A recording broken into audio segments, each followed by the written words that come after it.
Hello students, today we are going to discuss our next topic in our chapter number 1, matter in our surroundings. So first of all, before we starting the next topic in the matter in our surroundings, let us take a brief review in the past lectures. Okay? तो पिछली बार हम लोगों ने जो lectures के अंदर देखा था कि भाई मैटर जो है वो मैटर की डेफिनेशन क्या है, उसके बाद हमने देखा था कि क्लासिफिकेशन ऑफ मैटर जो है वो किन किन से बेसिस के ऊपर हम लोगों ने किया है. So first of all, we have classified the matter on the basis of the physical state, that is classified as the solid, liquid and gas. And second, that we have basis the proportion on the compositions of the matter, that is the pure substance and mixtures. तो ये भी हम लोगों ने क्या किया था कि क्लासिफिकेशन अलग अलग डिफरेंशिएट्स किया था. कौन से बेसिस के ऊपर किया था, तो फिजिकल स्टेट के ऊपर किया था, फिर हम लोगों ने फिलोसॉफी के बेस के ऊपर किया था, फिर हम लोगों ने केमिकल कॉम्पोजिशंस के ऊपर से बेस किया था. फिर उसके बाद हम लोगों ने देखा था कि भाई जो फिजिकल नेचर होता है वो कोई भी मैटर का किस तरह से होता है. तो उसके लिए हम लोगों ने 5 जो एक्टिविटी थी वो 5 एक्टिविटी देखी थी. 5 एक्टिविटीज़ को हम लोगों ने ब्रीफ के अंदर एक्सप्लेन भी किया था कि भाई मैटर जो है वो पार्टिकल से बने हुए होते हैं. मैटर जो होते हैं वो बहुत ही, उसके अंदर के जो पार्टिकल्स होते हैं वो बहुत ही टाइनी होते हैं. और जो पार्टिकल्स से बने हुए मैटर होते हैं उस पार्टिकल्स के बीच में थोड़ी थोड़ी सी जगह होती है, जिस जगह के ऊपर से हम लोग डिसाइड कर पाते हैं कि वो जो मटेरियल है वो सॉलिड है, लिक्विड है या फिर गैस है. तो ये भी हम लोगों ने डिस्कस किया था. उसके बाद हम लोगों ने डिस्कस किया था कि कोई भी मटेरियल जो है उसके अंदर के जो पार्टिकल होते हैं वो कंटिन्यूअसली मूव ऑन कर रहे होते हैं. तो वो जितना ज़्यादा मूवमेंट कर रहे होंगे उस हिसाब से वो पार्टिकल का वो मटेरियल जो है वो बना हुआ होगा. उसके बाद हम लोगों ने देखा था कि पार्टिकल्स ऑफ मैटर जो है वो एक दूसरे को अट्रैक्ट करते रहते हैं. तो जितना ज़्यादा अट्रैक्शन बॉन्ड होगा उतनी उसके बीच में जगह कम होगी और उतना ही वो जो मटेरियल है वो सॉलिड होगा. जितनी मटेरियल के बीच में अट्रैक्शन ज़्यादा कम होगी तो उसके बीच में जगह थोड़ी सी होगी, तो मान लो कि वो है वो लिक्विड बनेगा. और जितना मटेरियल के पार्टिकल्स के बीच में जगह ज़्यादा होगी, बहुत ज़्यादा होगी, अट्रैक्शन लेवल बहुत ही कम होगा, तो वो जो मटेरियल बनेगा वो बनेगा हमारा गैस बनेगा. तो इस तरह से हम लोगों ने डिवाइड किया था. उसके बाद सारी एक्टिविटीज़ देखी थी कि भाई किस तरह से पार्टिकल्स जो होते हैं वो कोई भी ऑब्जेक्ट के या फिर कोई भी मटेरियल के अंदर मूव ऑन करते रहते हैं. उसके बाद हम लोगों ने देखा था कि अट्रैक्शन किस तरह से होता है. फिर हमने देखा था कि भाई मैटर जो होते हैं वो 3 टाइप्स के होते हैं, सॉलिड, लिक्विड और gas. On the basis of their 5 properties we have classified into the 3 possibilities of the any material. That first one is the solid, second one is the liquid and third one is the gas. उसके बाद हम लोगों ने देखा कि solid जो होते हैं, तो सॉलिड की प्रॉपर्टीज जनरली क्या क्या होती है. तो सॉलिड जनरली जो होते हैं उसकी कोई डिफाइनाइट शेप्स होती है, डिफाइनाइट वॉल्यूम्स होते हैं, उसके बीच की जो स्पेस होती है वो मिनिमम होती है, फोर्स ऑफ अट्रैक्शन जो होता है वो बहुत ही ज़्यादा होता है, मूवमेंट जो होती है वो बहुत ही कम होती है, इसको प्रेस करना इम्पॉसिबल है, डिफ्यूजन रेट जो है बहुत ही कम है. ओके. बाद में हम लोगों ने देखा था कि लिक्विड जो होते हैं वो लिक्विड की प्रॉपर्टीज कौन सी है. तो लिक्विड की जनरली जो प्रॉपर्टीज है, ना उसका कोई शेप है बट उसका कोई फिक्स वॉल्यूम है. ओके. फिर उसके बाद हमने देखा था कि लिक्विड जो होते हैं उसके अंदर स्पेस जो होते हैं वो इंटरमीडिएट होती है, यानी कि बीच वाली होती है, थोड़ी थोड़ी सी जगह भी होती है, थोड़ी थोड़ी सी नहीं भी होती है. फोर्स ऑफ अट्रैक्शन जो है वो भी इंटरमीडिएट है इसके बीच में. मूवमेंट जो होते हैं पार्टिकल्स के वो भी इंटरमीडिएट होती है. ओके. कॉम्प्रेसिबल है थोड़े से. उसके बाद डिफ्यूजन रेट जो है वो सॉलिड से ज़्यादा है, गैस से कम है. गैस की प्रॉपर्टीज हम लोगों ने देखी थी. तो गैस की प्रॉपर्टीज में हम लोगों ने जनरली देखा था कि गैस जो है वो ना उसका कोई शेप जो होता है वो डिफाइनाइट नहीं होता, ना उसका वॉल्यूम जो है वो डिफाइनाइट नहीं होता. इसके अंदर की जो स्पेस होती है पार्टिकल्स के बीच में वो बहुत ज़्यादा होती है. फोर्स ऑफ अट्रैक्शन जो होता है वो बहुत ही कम होता है. ये जो है बहुत ही कॉम्प्रेसिबल है. इस वजह से इस कॉम्प्रेसिबल का हम लोग इस्तेमाल करते हैं एलपीजी और सीएनजी के अंदर. Okay. The rate of diffusion is more than solid and liquid. इसका जो डिफ्यूजन रेट है वो सॉलिड और लिक्विड दोनों से बहुत ही ज़्यादा है. तो ये एक एक्टिविटी की जो आपके स्क्रीन के ऊपर दिख रही है वो एक ड्राइंग है कि भाई how the particles are how the particles of gap between them in the materials. तो ये आप देख सकते हो आपकी स्क्रीन के ऊपर कि गैस के अंदर पार्टिकल्स में बहुत जगह है, लिक्विड के अंदर बहुत ही कम, सॉलिड के अंदर बहुत ही ज़्यादा. उसके बाद हम लोगों ने एक क्वेश्चन देखा था कि how the materials will be change its state from one position to another position. या तो फिर एक स्टेट से दूसरी स्टेट में कोई भी मटेरियल जो होते हैं वो किस तरह से अपना स्टेट चेंज करते हैं. तो जनरली सॉलिड स्टेट होता है, उसको हीट करने से लिक्विड स्टेट मिलता है, लिक्विड स्टेट को हीट करने से गैसियस स्टेट हम लोगों को मिलता है. जनरली इसके लिए जो एक्टिविटी हम लोग घर पे भी कर सकते हैं, वो आइस वाली एक्टिविटीज थी, हम लोगों ने पिछले लेक्चर के अंदर देखा था, वही एक्टिविटी परफॉर्म करनी है हम लोगों को। तो वो एक्टिविटी के बारे में दिखाया गया है आपको स्क्रीन के ऊपर। इसके बाद एक क्वेश्चन भी आप लोगों को दिया गया था होमवर्क में, तो जनरली आप लोगों ने ये सारी चीज़ें रीड कर ली होगी। ये बेसिक रिविजन था इस चैप्टर का। आज हम लोग जो देखने वाले हैं वो है मेल्टिंग। मेल्टिंग यानी कि फ्यूजन। मेल्टिंग को दूसरा हम कह सकते हैं साइंटिफिक लैंग्वेज के अंदर फ्यूजन। तो फ्यूजन जो है वो क्या है, उसके बारे में आज हम लोग बात करेंगे। तो जनरली कोई भी चीज़ जो होती है वो मेल्ट होती है, उसको हम लोग क्या कहेंगे, मेल्टिंग कहेंगे। यानी कि किस तरह से, तो कोई भी सॉलिड जो चीज़ है उसको हम लोग हीट करेंगे तो क्या हो जाएगी, वो लिक्विड के अंदर कन्वर्जन हो जाएगी। तो जिस तरह से वो सॉलिड स्टेट अपना स्टेट छोड़ के जैसे ही वो लिक्विड स्टेट के अंदर कन्वर्जन हुआ, मतलब वो मेल्ट हुआ। मेल्ट हुआ मतलब उस प्रोसेस को हम लोग क्या कहेंगे, मेल्टिंग कहेंगे, या तो फिर क्या कहेंगे, फ्यूजन कहेंगे। Okay, when a solid is heated the particle begin to vibrate with the greater speed and begin to move more freely। जिससे जैसे ही हम लोग सॉलिड को क्या करेंगे, हीट करना स्टार्ट करेंगे, वो क्या होगा, उसके अंदर के जो पार्टिकल्स होंगे वो वाइब्रेट होना स्टार्ट करेंगे, और वाइब्रेट होने के बाद वो क्या करेंगे, एक दूसरे से दूर जाना स्टार्ट करेंगे। दूर जाना जितना स्टार्ट करेंगे वो मूव होना उतना ही ज़्यादा स्टार्ट करेंगे। तो वो अपना शेप जो है वो कंटिन्यूसली क्या कर रहे होंगे, चेंज कर रहे होंगे। Then at a particular temperature the solid melts and changes into the liquid. The process of melting is also known as the fusion। तो ये मेल्टिंग की प्रोसेस जो हुई हमारी सॉलिड से लेके लिक्विड तक, उस प्रोसेस को हम लोग क्या कहेंगे, मेल्टिंग।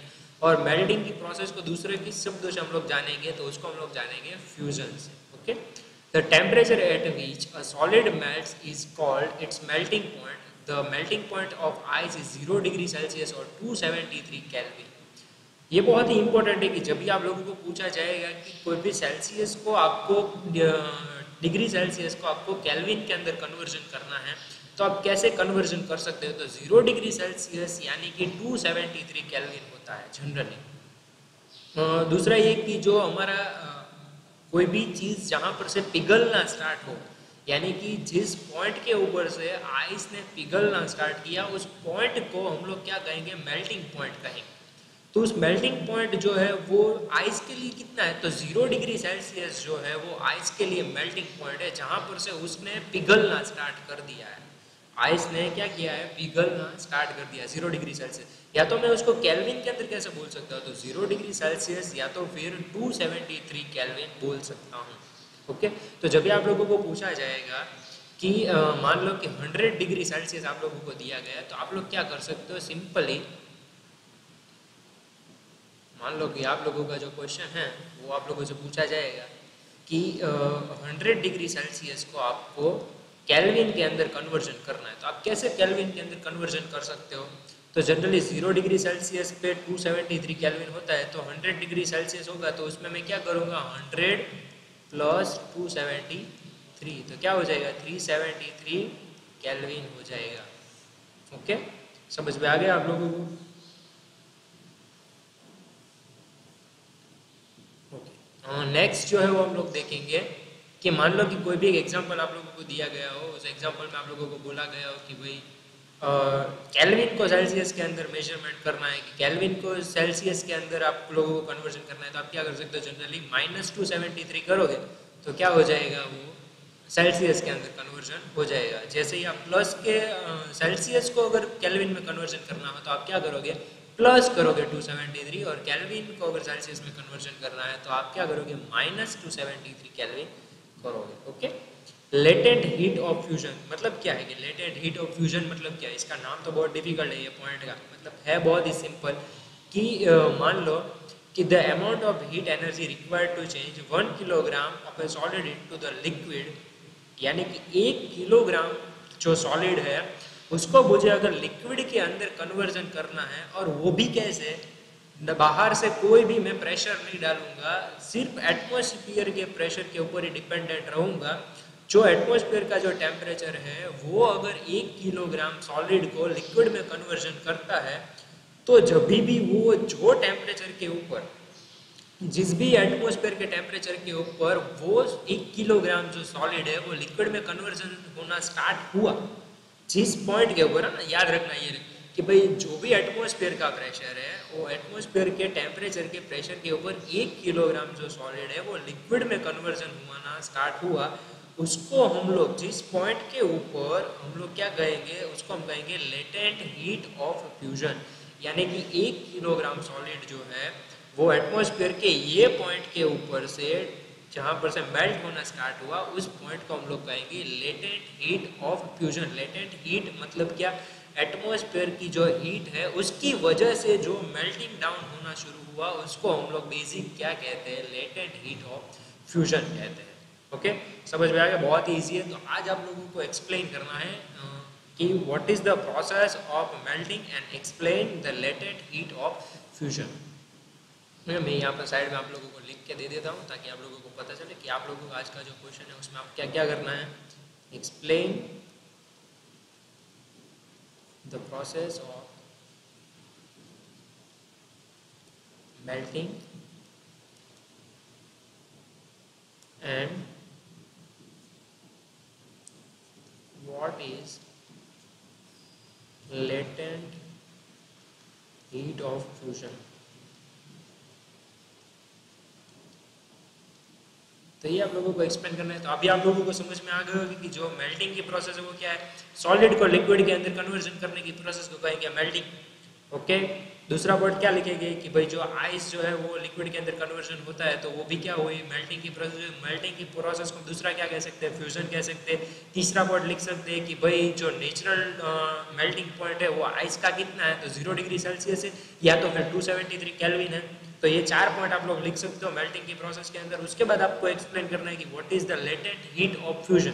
तो लेटेंट हीट ऑफ फ्यूजन क्या है कि जो भी एटमॉस्फेरिक प्रेशर के ऊपर हमारा 1 किलोग्राम सॉलिड जो है वो लिक्विड में कन्वर्जन होना स्टार्ट हो, उसको हम लोग क्या कहेंगे, latent heat of fusion. Naturally जो हीट के ऊपर से हमारी फ्यूजन की प्रोसेस स्टार्ट होती है 1 किलोग्राम सॉलिड को कन्वर्जन करने की, उसको हम कहेंगे latent heat of fusion. Okay, ये है आप लोगों का क्वेश्चन आज का पहला। उसके बाद देखते हैं बॉइलिंग। तो बॉइलिंग जनरली क्या होता है, किसी भी चीज़ को हम लोग वेपोराइज करने के लिए जो प्रोसेस करते हैं उसको हम लोग क्या कहेंगे, बॉइलिंग कहेंगे। यानी कि लिक्विड को गैसियस स्टेट के अंदर कन्वर्जन करने की जो प्रोसेस है, सिंपल है। पहले किसको किसमें कन्वर्जन किया, सॉलिड को लिक्विड में, उसको क्या किया, क्या कहा हम लोगों ने, मेल्टिंग। अब लिक्विड जो है उसको बॉयल किया, यानी कि लिक्विड को गैसियस स्टेट के अंदर कन्वर्जन करने की जो प्रोसेस है उसको हम लोग क्या कहेंगे, बॉइलिंग। बॉइलिंग यानी कि उबालना। किसी भी पानी को जो हम लोग सुबह सुबह क्या करते हैं, मैगी बनाते टाइम क्या करते हैं, चाय बनाते टाइम क्या करते हैं, पानी को उबालते हैं। तो पानी के उबालने की वजह से क्या होता है, वो वेपोराइज्ड होता है। वेपोराइज होने की वजह से वो गैसियस स्टेट के अंदर कन्वर्जन होता है। Okay, When a liquid is heated, its particles begin to move even faster than at a particular temperature. The liquid begins to boil and changes into the gas. ये आप सभी लोगों ने ये प्रोसेस देखी हुई है, आप लोग सभी लोगों को पता है क्योंकि आप लोग सभी स्मार्ट हो। Okay, boiling is a bulk phenomenon. When a liquid boils, the bulk of liquid changes into the vapor. तो बॉइलिंग जो है क्या है कि एक बल्क फिनोमिनन है, क्योंकि इसके अंदर हम लोगों ने जो लिक्विड लिया है वो बहुत ही ज़्यादा लिया है। क्योंकि लिक्विड जो है वो बहुत ही ज़्यादा है तो इसको कन्वर्जन किया गया है, इस वजह से ये जो है वो बल्क फिनोमिनन एक साथ में इकट्ठा हुई प्रोसेस है। इसमें हम लोग किसी भी चीज़ को डिवाइड नहीं कर सकते कि भाई ये जो है बॉइलिंग में, मान लो कि वो लिक्विड के अंदर से ये पॉइंट को मैंने बॉयल किया है, ऐसा मैं नहीं बोल सकता। मैंने पूरा लिक्विड को ही बॉयल किया है ऐसा बोल सकता हूँ। ओके, क्योंकि ये बल्क के अंदर प्रोसेस होती है, ना कि इंडिविजुअली किसी हिस्से के अंदर हो रही है ये process. Okay, The temperature at which the liquid starts boiling is called its boiling point. जिस पॉइंट के ऊपर से बॉइलिंग की प्रोसेस स्टार्ट होती है, मतलब पानी उबलना स्टार्ट होता है जो पॉइंट के ऊपर, उस पॉइंट को हम लोग क्या कहेंगे, बॉइलिंग पॉइंट कहेंगे। ओके, जिस पॉइंट के ऊपर पानी जो है वो उबलना स्टार्ट होता है उसको हम लोग क्या कहेंगे, बॉइलिंग पॉइंट कहेंगे।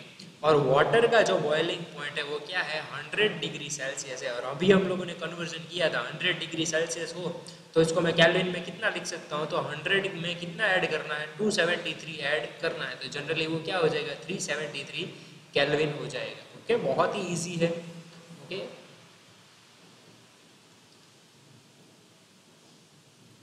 ओके, उसके बाद है लेटेंट हीट ऑफ वेपोराइजेशन।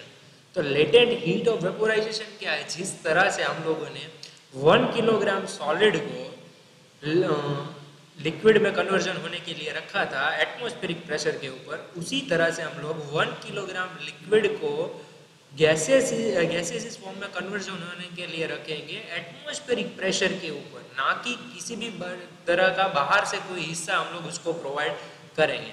क्या करेंगे कि भाई 1 किलोग्राम लिक्विड जो है उसको रखेंगे, 1 किलोग्राम को भी रख सकते हो, 1 लीटर को भी रख सकते हो। अभी कितने लोगों के दिमाग में एक क्वेश्चन आ जाएगा कि सर 1 किलोग्राम लिक्विड कैसे रख सकते हैं, तो 1 किलोग्राम या फिर 1 लीटर को भी रख सकते हो। तो 1 लीटर लिक्विड को अगर मैं लेके रखूंगा और उसको एटमॉस्फेरिक टेम्परेचर के ऊपर मैं अगर मान लो कि रख दूंगा और उसको मैं बॉयल होने के लिए छोड़ दूंगा, तो जो भी पॉइंट के ऊपर वो लिक्विड स्टेट वेपोराइज होना स्टार्ट हो जाएगा, गैसेस में कन्वर्जन होना स्टार्ट हो जाएगा, उसको मैं जनरली क्या कहूँगा, लेटेंट हीट ऑफ वेपोराइजेशन कहूँगा। ओके, बहुत ही सेम टू सेम प्रोसीजर है। मेल्टिंग की पॉइंट थी, इसी तरह से सेम टू सेम प्रोसीजर है बॉइलिंग की। और हमारी दो क्वेश्चन होते हैं, दोनों क्वेश्चन भी सेम होते हैं। क्वेश्चन 2 भी आप लोगों को एक्सप्लेन करना है, explain the process of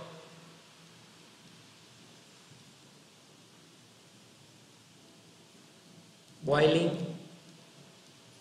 and what is latent heat of vaporisation, ये वाला जो है वो आप लोगों को लिखना है। Okay, and what is latent heat of vaporisation, तो दोनों ही सेम है। सिर्फ आप लोगों को कितना लिखना है कि भाई 1 किलोग्राम सॉलिड को लिक्विड में कन्वर्जन करने रखा था, तो वो हो गया लेटेंट हीट ऑफ मेल्टिंग, और ये जो दूसरा है वो क्या हो जाएगा, लेटेंट हीट ऑफ फ्यूजन हो जाएगा वो। और 1 किलोग्राम अगर लिक्विड को लेके मैं गैस को कन्वर्जन होने के लिए एटमॉस्फेरिक प्रेशर के ऊपर रख दूंगा, तो वो क्या हो जाएगा, लेटेंट हीट ऑफ वेपोराइजेशन हो जाएगा। ओके,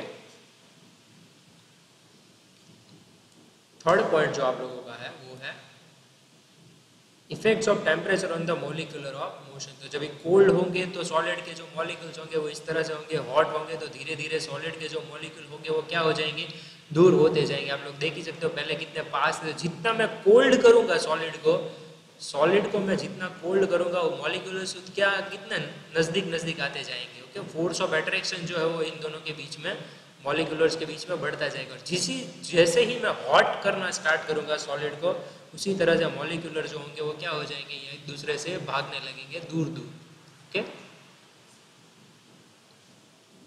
उसी तरह से लिक्विड जो है उसके अंदर भी सेम टू सेम कोल्ड करे तो सारे जो मॉलिक्यूल्स है वो इकट्ठा होंगे। ओके, एक दूसरे के पास में आएंगे। और इसी तरह से हॉट करेंगे तो क्या हो जाएगा, सारे जो है वो मॉलिक्यूल्स एक दूसरे से दूर होते जाएंगे। ओके, बहुत ही ईजी है। तो ये आप लोगों को फिगर के अंदर दिखाया गया है कि भाई मॉलिक्यूल जो होते हैं वो किस तरह से एक दूसरे के पास आते हैं या तो फिर दूर जाते हैं। Now what is the sublimation. अब कोई आपसे पूछे कि भाई मान लो कि एक दिमाग में ऐसा क्वेश्चन आता है कि भाई सर ऐसा हो सकता है कि भाई क्या करें कि सॉलिड को लिक्विड या तो फिर लिक्विड को गैस के अंदर कन्वर्जन तो हम लोग करते ही रहते हैं, पर क्या कभी ऐसा हो सकता है कि सॉलिड को सीधा हम लोग गैस के अंदर कन्वर्जन कर सके। तो हाँ, ऐसा पॉसिबल है, ऐसा होता है। कई बार हम लोगों को ऐसी प्रोसेसेस करनी पड़ती है जिसमें हम लोग सीधा सॉलिड को किसके अंदर कन्वर्जन करेंगे, लिक्विड सीधा गैस के अंदर कन्वर्जन करेंगे, ना कि बीच में लिक्विड का हिस्सा आएगा। तो जब भी मैं सॉलिड को सीधा गैस के अंदर कन्वर्जन करूंगा उसको हम लोग क्या कहेंगे, सब्लिमेशन कहेंगे। क्या कहेंगे, सब्लिमेशन। ओके, तो ये प्रोसेस हम देखते हैं। The change of the state directly from the solid to gas और from gas to solid is called the sublimation. Okay, इसमें सिर्फ आप लोगों को याद रखना है कि सीधा अगर मैं सॉलिड से गैस की कन्वर्जन की प्रोसेस करता हूँ तो उसको मैं क्या कहूँगा, सब्लिमेशन कहूँगा। ओके, ना कि गैस से लेके सॉलिड वाली जो प्रोसेस है उसका भी हम लोग सब्लिमेशन कह सकते हैं, पर उसका दूसरा भी नाम है जो हम लोग आगे देखेंगे। बट सीधा मैं अगर सॉलिड से लेके गैस में कन्वर्जन करूँ कोई भी मटेरियल का, तो उसको मैं क्या कहूँगा, सब्लिमेशन कहूँगा। ओके, सॉलिड से लेके गैस का जो मैं प्रोसेस करूँगा उसको मैं क्या कहूँगा, सब्लिमेशन कहूँगा। तो उसके लिए एक एक्टिविटी आप लोगों को दी गई है। उसकी एक्टिविटी के अंदर आप लोगों को दिखाया गया है कि सॉलिड कैम्फोर जो है या तो फिर एमोनियम क्लोराइड है, उसको जैसे ही मैं हीट करूँगा वो किसके अंदर कन्वर्जन हो जाएगा, वेपर के अंदर कन्वर्जन हो जाएगा। और वेपर जो है वो यहाँ पर हम लोगों को कॉटन के ऊपर मिलेगी और कॉटन जो है वो क्या हो जाएगा, गीला हो जाएगा। क्योंकि जनरली बहुत ईजी प्रोसेस है। एमोनियम क्लोराइड लेंगे, एमोनियम क्लोराइड को हम लोग क्या करेंगे, हीट करेंगे और हीट करने के बाद वो वेपोराइज होगी। तो तो जैसे ही आप लोगों को पता है कि वेपर जो होती है वो यहाँ पर बाहर निकलती है, तो यहाँ पर अगर मैं कॉटन का स्पंज बॉल डाल दूँ, यहाँ पर कॉटन का स्पंज बॉल मैं यहाँ पर ऐड कर दूँ, तो वेपर सारी यहाँ पर इकट्ठा होगी और धीरे धीरे वो कॉटन का बॉल जो होगा वो कैसा हो जाएगा, गीला हो जाएगा, क्योंकि वेपर सारी जो है वो वहाँ पर स्टोर होंगी, तो धीरे धीरे वो कैसा होता जाएगा, गीला होता जाएगा। ओके, तो जैसे मैं कॉटन का बॉल निकालूंगा तो उसके ऊपर से मुझे ये सारी जो वेपर इकट्ठा हुई है वो मिल जाएगी। बहुत ही इजी प्रोसेस है। बाकी सारी चीज़ें का नाम दिया गया है कि भाई अमोनियम क्लोराइड जो है वो हीट करने की वजह से अमोनियम क्लोराइड वेपर के अंदर कन्वर्जन होती है। ये जो हम लोगों ने जिसके अंदर अमोनियम क्लोराइड लिया है उसको हम लोग क्या कहेंगे, चाइना डिश कहेंगे। हीट करने के लिए हम लोगों ने जो चीज़ ली है उसको हम लोग बर्नर कहेंगे। उसके बाद हमारा जो यहाँ पर आप लोगों को दिख रहा है वो है अमोनियम क्लोराइड सॉलिडिफाइड है। सॉलिडिफाइड मतलब क्या है, सॉलिडिफाइड मतलब क्या है कि भाई यहाँ पर हम लोगों को जो मटेरियल मिलेगा वो सॉलिडिफाइड होगा, यानी कि सॉलिड फॉर्म के अंदर होगा, जबकि यहाँ बीच में से जो फॉर्म निकलेगा वो कौन से फॉर्म में होगा, अमोनियम क्लोराइड का वेपर फॉर्म। ओके, बहुत ही ईजी प्रोसेस है। तो अगर आप लोगों से पूछा जाए कि explain the process of sublimation, तो आप लोग इजीली लिख सकते हो कि what is the process of sublimation. तो जब भी मैं सॉलिड को डायरेक्टली गैस के अंदर कन्वर्जन करूँ वो क्या हो जाएगा, उसको सब्लिमेशन कहेंगे। उसको एक्सप्लेन करने के लिए मैं एक्टिविटी भी रख सकता हूँ और उस एक्टिविटी को एक्सप्लेन भी करना है। सो आप लोगों को आज ये क्वेश्चन नंबर 3 भी लिखना है, एक्सप्लेन सब्लिमेशन। सब्लिमेशन की प्रोसेस को आप लोगों को एक्सप्लेन करना है बस। So that's it for today, आज के लिए इतना ही। Okay, so thank you very much for hearing this lecture. If you had any kind of doubt, you can ask me in the comment section, you can ask me on the WhatsApp, or you can ask me on the Instagram. Okay, thank you so much for hearing this lecture. And 3 question आपको आज homework में करने हैं. Okay, चलो till then, bye bye.